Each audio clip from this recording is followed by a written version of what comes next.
जय भवानी आदि शक्ति भवानी की जय, सनातन धर्म की जय। हर हर महादेव। श्रोता बंधु, 9 दिनों तक चलने वाले भक्ति के त्यौहार शारदीय नवरात्रि के पावन पर्व पर माता रानी के भक्त भक्ति के साथ देवी के 9 स्वरूपों की पूजा अर्चना एवं साधना श्रद्धा और भक्ति के साथ संपन्न किए। 9 दिनों तक आदि शक्ति की साधना करने के पश्चात कन्या पूजन एवं कन्या भोज किया जाता है।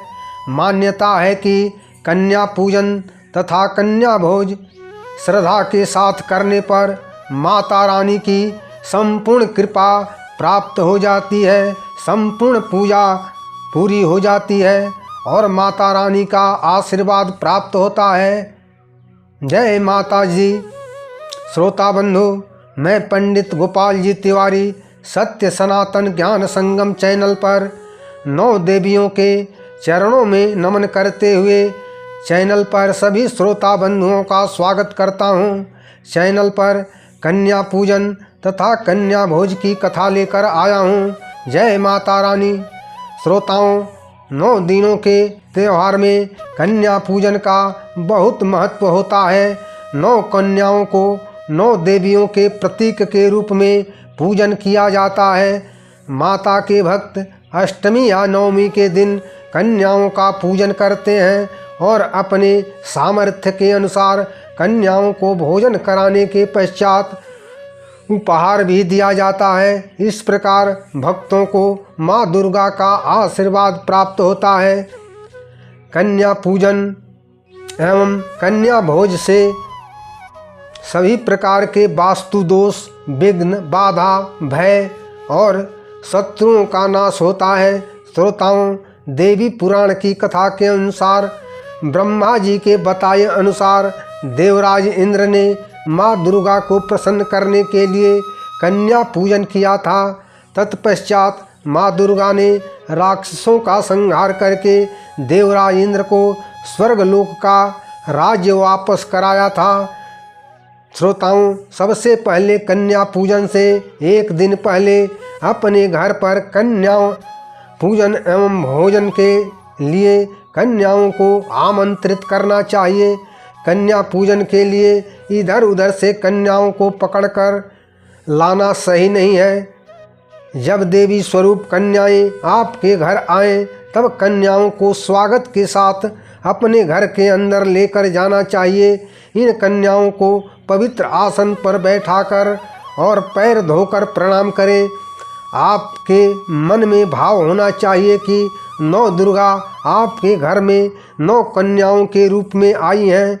पूरी श्रद्धा के साथ कन्याओं का सत्कार और आदर करना चाहिए। इन 9 कन्याओं के साथ एक छोटा बालक को भी बुलाना चाहिए, क्योंकि बटुक भैरवनाथ का स्वरूप माना जाता है। भैरव की पूजा के बिना माँ दुर्गा की पूजा अधूरी मानी जाती है। एक आरती की थाली भी रखनी चाहिए। थाली में रोरी, दीपक, अक्षत, कपूर, रक्षा सूत्र आदि तैयार करके पहले से ही रख लें। अब एक एक करके सभी कन्याओं का पूजन करें। रोरी अक्षत का तिलक लगाएं, रक्षा सूत्र हाथ में बांधें, चुनरी ओढ़ाएं, कन्याओं के पैरों को रंगें। फिर भैरव समेत सभी देवी स्वरूप कन्याओं की आरती उतारें, प्रणाम करें, आशीर्वाद प्राप्त करें। तत्पश्चात भैरव समेत 9 कन्याओं को आसन पर बैठाकर प्रेम से भोजन कराएं। भोजन करके संतुष्ट हो जाने पर सबको आचमन कराएं।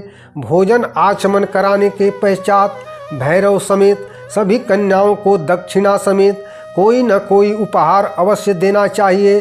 तत्पश्चात 9 देवियों का पुनः पैर छूकर आशीर्वाद लेना चाहिए।